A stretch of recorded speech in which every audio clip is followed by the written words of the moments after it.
Notion D1.3. Faire le lien entre proportionnalité et graphique. Propriété. Une situation de proportionnalité représentée graphiquement par des points alignés sur une droite passant par l'origine du repère.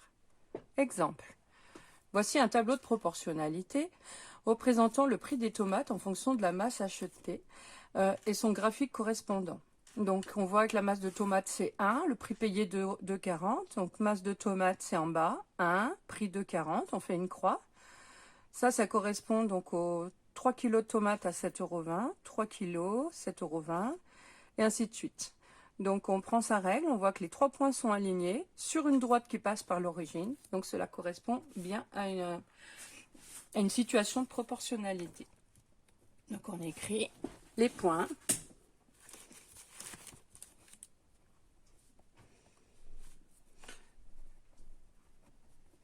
Donc il faut bien faire attention, ici il y a deux conditions. 1, il faut que les points soient alignés, et 2, il faut que la droite passe par l'origine du repère.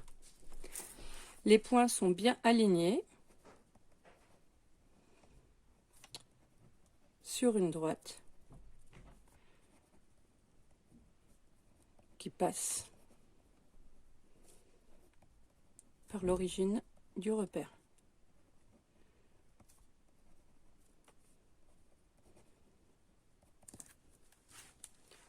Remarque, la propriété réciproque est également vraie.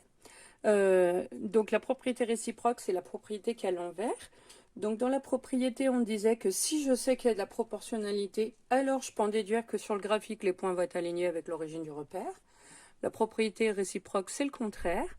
Je connais le graphique, je vois qu'il y a qu'il y a plusieurs points qui sont alignés sur une droite qui passe par l'origine. Je pourrais en déduire qu'il y a proportionnalité, même si on n'a pas le tableau. Donc ça sert à montrer si on a une situation de proportionnalité ou pas. Alors exemple, sur cet exemple, vous voyez qu'on vous propose 4 graphiques. Il faut déterminer si on est dans une situation de proportionnalité ou pas. Alors je peux prendre ma règle et vérifier.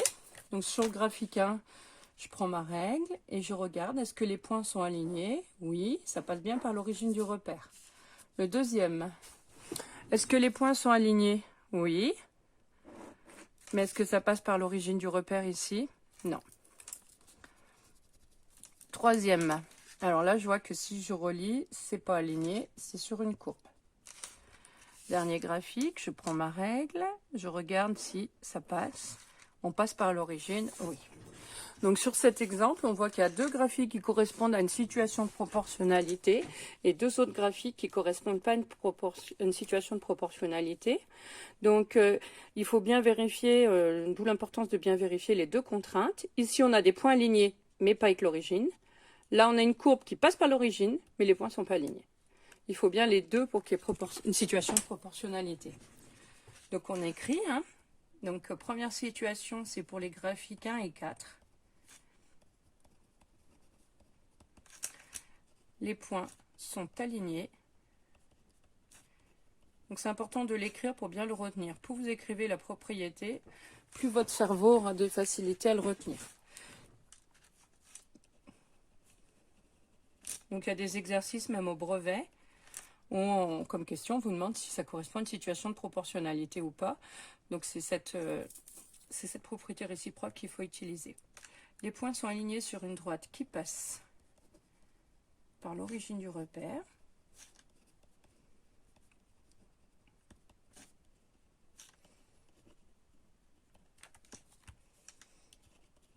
Donc ils traduisent une situation de proportionnalité.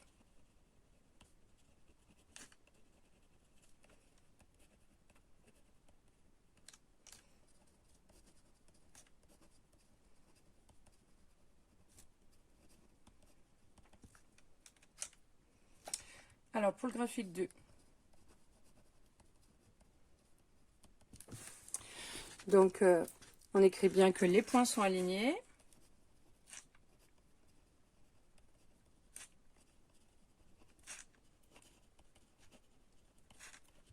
Sur une droite qui ne passe pas par l'origine du repère.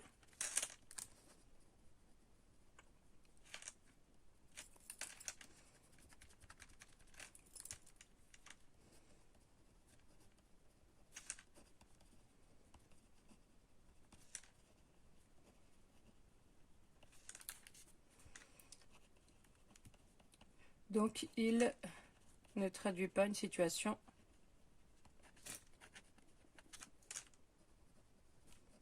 de proportionnalité.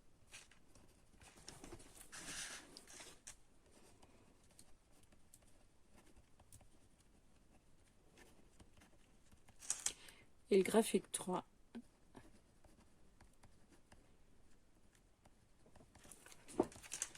Donc les points ne sont pas alignés.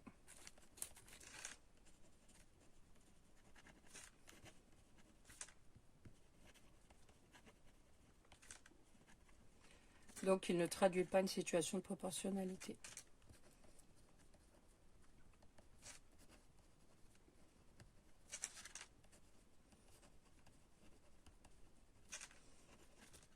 Donc à vous d'écrire assez petit pour que ça rentre, pas comme moi. Voilà. Et donc je répète, il faut vraiment vous entraîner à écrire la propriété en entier pour la retenir. Donc c'est une propriété qui sert jusqu'au brevet. Donc si vous pouvez grappiller quelques points juste en vous souvenant de cette propriété, il n'y a pas de calcul à donner, c'est juste se souvenir. Donc pour qu'il y ait proportionnalité, je rappelle deux contraintes. 1, il faut que les points soient alignés. 2, il faut que la droite sur laquelle ils sont alignés doit passer par l'origine du repère. Voilà, la notion est terminée.